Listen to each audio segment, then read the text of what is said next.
All right, take a good look at this thing. It's just a chunk of wood, right? With a safety razor handle and a few nails, all smeared with black shoe polish.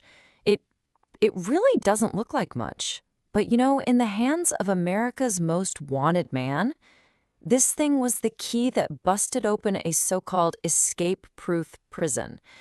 I mean, it was an act of pure genius, a legendary bluff that just humiliated law enforcement across the entire country.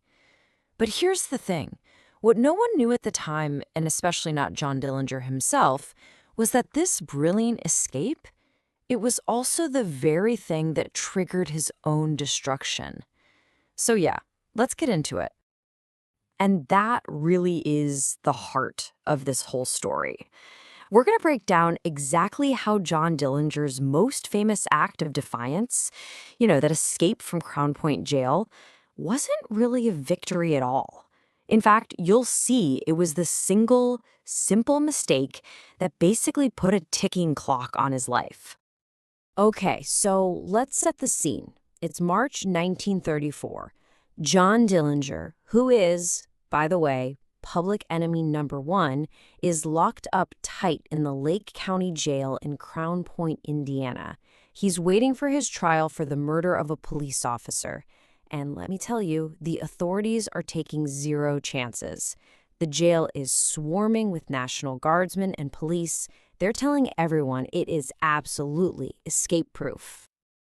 And that confidence came right from the top, from the person in charge, Sheriff Lillian Holy.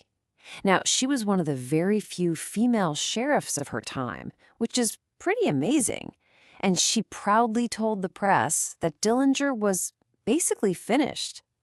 Of course, those words were about to set up one of the most, well, embarrassing moments in the history of American law enforcement. So the big question is, how on earth did he pull it off? With literally nothing but his wits. Okay, so first, he supposedly whittled that piece of wood we saw earlier into the shape of a Colt pistol.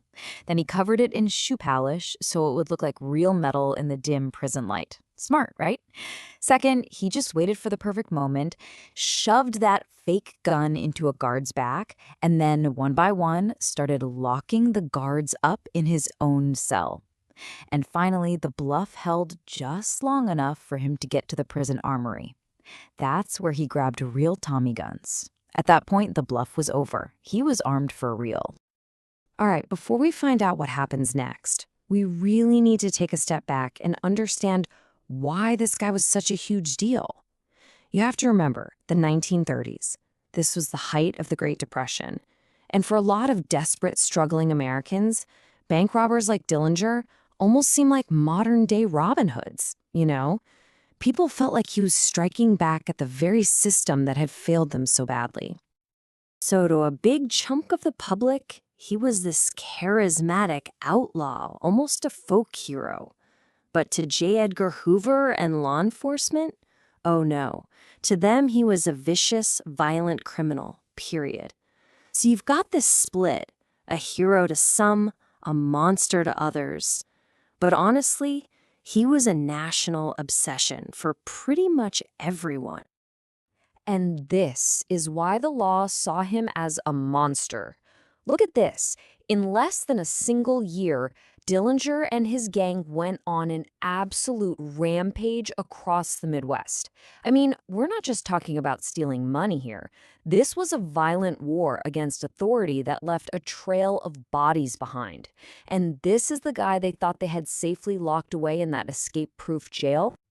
Okay, so let's get back to the escape. Dillinger is out. He's got real machine guns now, and he's made the authorities look like fools.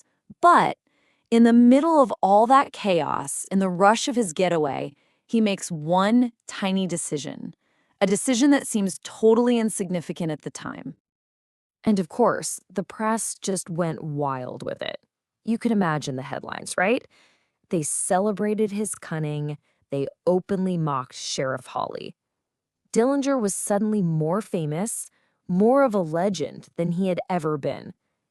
For a hot minute there, it really did seem like he was completely untouchable. But here's the twist in the story. His greatest success, this incredible escape, actually contained the seeds of his own downfall. See, in his hurry to get away, he needed a car. And the specific car he chose, well, that was going to be his undoing. And this is the absolute key to everything. Of all the cars to steal, Dillinger grabs Sheriff Hawley's personal car, a brand new Ford V8. And then he drives it from Crown Point, Indiana, right across the state line into Chicago, Illinois. And by doing that, he broke a federal law, the Dyer Act. He had just handed the federal government, the feds, a golden ticket to hunt him down. See, up until this point, Dillinger had only broken state laws, which is a big deal, sure, but it kept the manhunt local. But crossing that state line in a stolen car, that changed everything. All of a sudden, J. Edgar Hoover's Bureau of Investigation, what we now know as the FBI, had full jurisdiction. The whole game just leveled up from a local problem to a full-blown national manhunt. And just look how fast it all unraveled for him after that. His so-called great escape bought him a grand total of 142 days of freedom. That's it. The entire might of the federal government was now laser-focused on this one guy. He managed to squeak by, escaping 2 really violent FBI shootouts, but you could tell his luck was running out, and fast. The net was tightening around him at an incredible speed. And that brings us to the final chapter.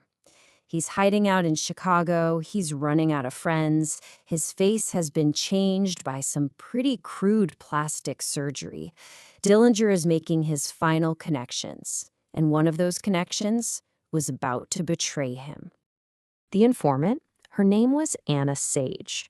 She was a brothel madam, and she was in deep trouble, facing deportation back to Romania as an undesirable alien. So she saw an opportunity, a way out. She reached out to the FBI and told Agent Melvin Purvis that she, Dillinger, and his new girlfriend were all going to go to the movies, and she was going to help them set the trap. Now, you've probably heard the legend of the woman in red who betrayed Dillinger, right? Well, it's a great story, but the press kind of got that part wrong. To make sure the agents waiting outside the theater could spot her easily, Anna Sage actually wore a bright orange skirt. I guess the woman in orange just didn't have the same dramatic ring to it. For turning in America's most wanted man, the FBI promised Anna Sage a $5,000 reward, which was an absolute fortune back then. But here's the final ironic twist for her. Despite everything, despite her cooperation, the government still deported her back to Romania just a couple of years later. So much for that deal. So the time is 10:30 p.m. Dillinger walks out of the Biograph Theater. Agent Purvis calmly lights a cigar. That was the signal. Dillinger knew instantly what was going down. He reached for a pistol in his pocket and made a run for an alley. 3 agents opened fire. He fell right there on the pavement, killed by the very same federal force he had basically invited into his life just 142 days earlier. All because he stole a car. And that brings us right back to where we started. That escape was brilliant, right? A masterclass in cunning and psychological warfare. But the simple act of driving a stolen car across a state line, that's what sealed his fate. So what do you think? Was it pure arrogance? Did he think he was so untouchable that federal laws didn't apply to him? Or was it just a simple, careless mistake in the heat of the moment? I'd love to know what you think.